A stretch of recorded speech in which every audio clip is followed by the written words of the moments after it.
Hi, I'm Cynthia McKinney, and I'm pleased to make this very brief presentation to you about my experience using WikiLeaks while writing my dissertation. As many of you know, I recently completed my requirements for my PhD from Antioch University. So now I am Cynthia McKinney, PhD, and the field is leadership and change. So I requested that Dr. Peter Dale Scott serve on my dissertation committee, which he graciously accepted the invitation to do. And therein begins our story.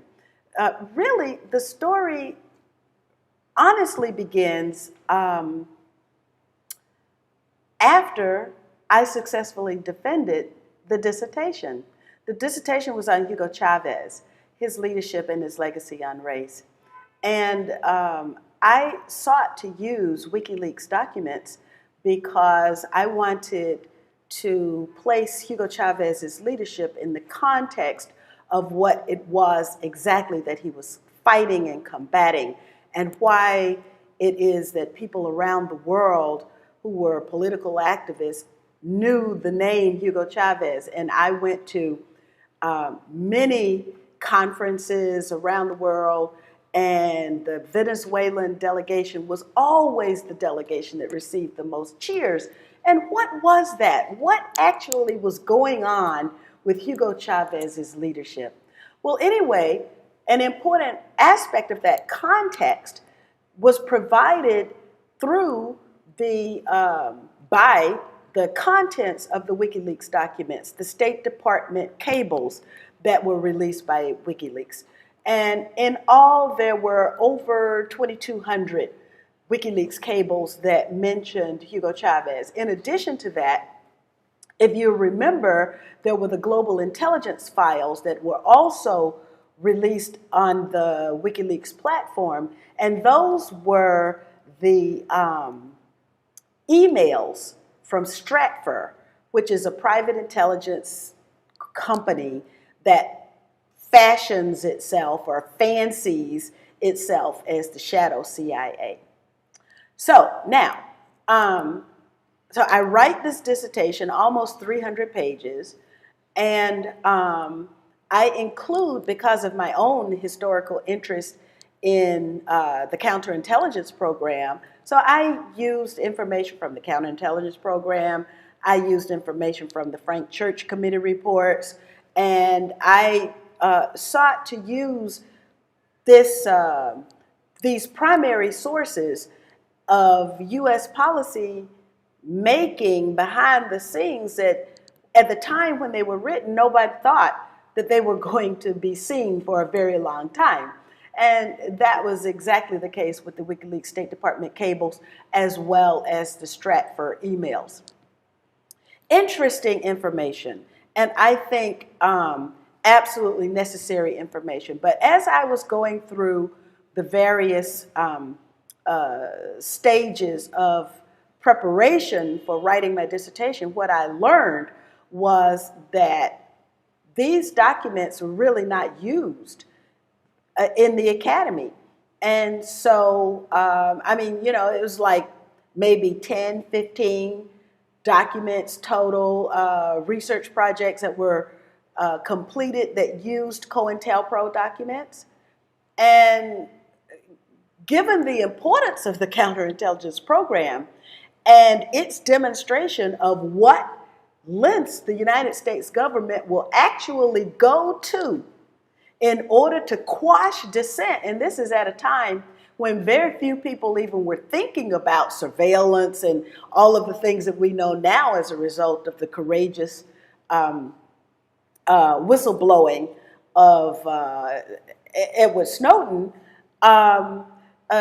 This was back, COINTELPRO was back in the time when the United States was championing itself as a leader of democracy and, you know, the leader of the free world. And here they were disrupting people's marriages and drawing cartoons to make organizations fight each other and doing all kinds of crazy things That should never have happened. Tracking people's bank accounts and trying to stop them from having speaking engagements, to keep them broke and poor. These are the things that our government actually did to our leaders. These are our authentic leaders who arose at a time of intense conflict in our own country. Well, at any rate, so I write the dissertation, some 300 pages, and I successfully defended the dissertation. The committee then had done its job, at least that's what I was told. And literally, I'm on the plane returning from Seattle, Washington, which was the location of my defense, and the United States government not only prosecutes Barrett Brown, but they sentence him to some 5 and some odd years in prison. And what was it that Barrett Brown did? He used WikiLeaks documents. In fact, many of the same documents that I used in my dissertation. That caused the librarian at Antioch University to completely, totally freak. And she said, they're going to subpoena me, and it's going to, it's just going to be a world of problems, and I'm going to have to turn over all of my documents. And so basically, I ended up eliminating all of my WikiLeaks references from my dissertation. This was something that I had to do in order to get through the program. It was either that or shut the dissertation, not make it public. But making it public is a part of the requirement of Antioch. So, I was sort of stuck. And so then that meant that I had to go back and rewrite and redo and eliminate and cut. And so I did that. But what that tells us is that the information that's used in WikiLeaks is not going to be researched properly. Finally, I was allowed to place a preface of protest in my dissertation. And so the dissertation begins with this statement of protest that because of the prosecution, which I think is an unjust, unfair prosecution of Barrett Brown, that I was forced to delete all of my WikiLeaks information.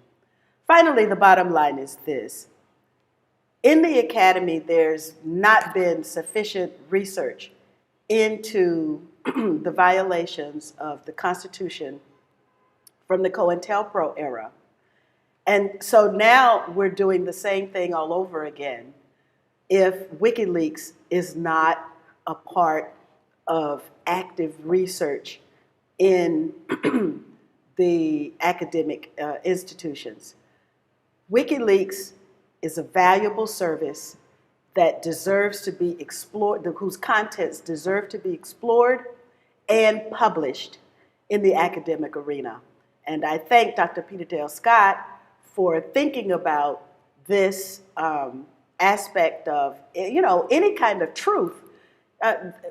That's what WikiLeaks provides us, is a kind of insight into U.S. government behavior that the writers never thought that we'd be able to see in our lifetime, some of the information that's there.